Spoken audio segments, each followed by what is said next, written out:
അല്ല മച്ചന്മാരെ നമ്മൾ ചെയ്യാൻ പോകുന്നത് നമ്മുടെ ചാമ്പയ്ക്കാണിത്. ഇത് നമ്മുടെ വയലിലുള്ള ചാമ്പയ്ക്കാണ്. ഇത് നമ്മുടെ ഇതാണ് കാട് പിടിച്ച് നടക്കാണ്.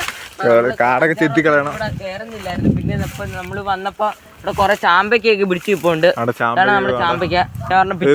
വെറൈറ്റി ചാമ്പയ്ക്കാണ്. നല്ലതായിട്ട് വലുതാവുന്നതാണ്. കുറച്ച് പിടിച്ചു പോകാം. പൂച്ച് കയറിയില്ലെങ്കിൽ പാമ്പിന്റെ കടി ഉണ്ടെങ്കിൽ കടിയൊക്കെ കിട്ടും. ഇതാണ് നമ്മുടെ ചാമ്പയ്ക്ക. ഇത് ഇനിയും വലുതാവുന്നതാണ്. ചിലതൊക്കെ ഈ സൈസൊക്കെ ആവത്തുള്ളൂ. ഒരു വെള്ള കളർ ആകുമ്പോ ഒരു പഴുത്ത. നമ്മുടെ സാധാ ചാമ്പയ്ക്കാണൊക്കെ വലിയ പുളിയൊന്നും ഇല്ല.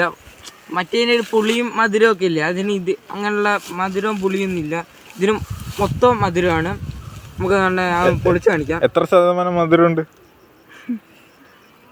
80% മധുരം.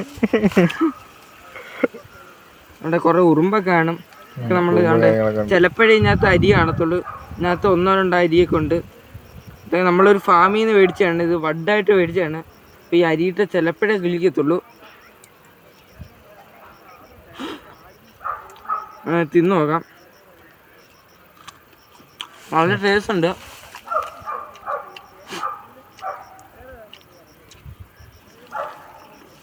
ഒരു ടേസ്റ്റാണ്.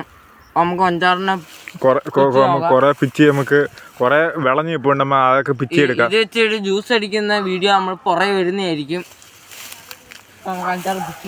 കൊറേ കൊല കണക്ക് ഇപ്പൊ ഉണ്ട്. പഴുത്തേക്ക് അങ്ങ് മണ്ടയിലേക്കുന്നത്. പഴുത്തേക്ക് അങ്ങ് മണ്ടയിലേക്കുന്നത്.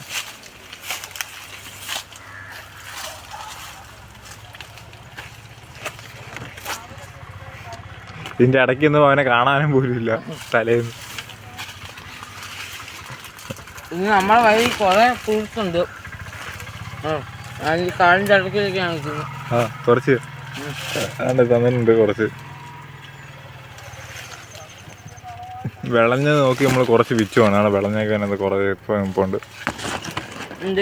ഇത് വിളഞ്ഞത് എങ്ങനെ അറിയുന്ന വെച്ചാൽ ഇത് എന്താ പച്ചയൊക്കെ ഇച്ചിരി ഒരു ചെറിയ പച്ച കളറാണ്. പിന്നെ വിളഞ്ഞതിന് നല്ല വെള്ളയായിരിക്കും. ഇതൊക്കെ വിളഞ്ഞത് ഇത്രയൊക്കെ ഉണ്ട്. അപ്പോൾ പിന്നെ നമ്മുടെ വീഡിയോ ഇന്ന് ഇത്രയേ ഉള്ളൂ. അപ്പോൾ നമ്മുടെ വീഡിയോ ഇഷ്ടപ്പെട്ടവരെല്ലാം ലൈക്ക്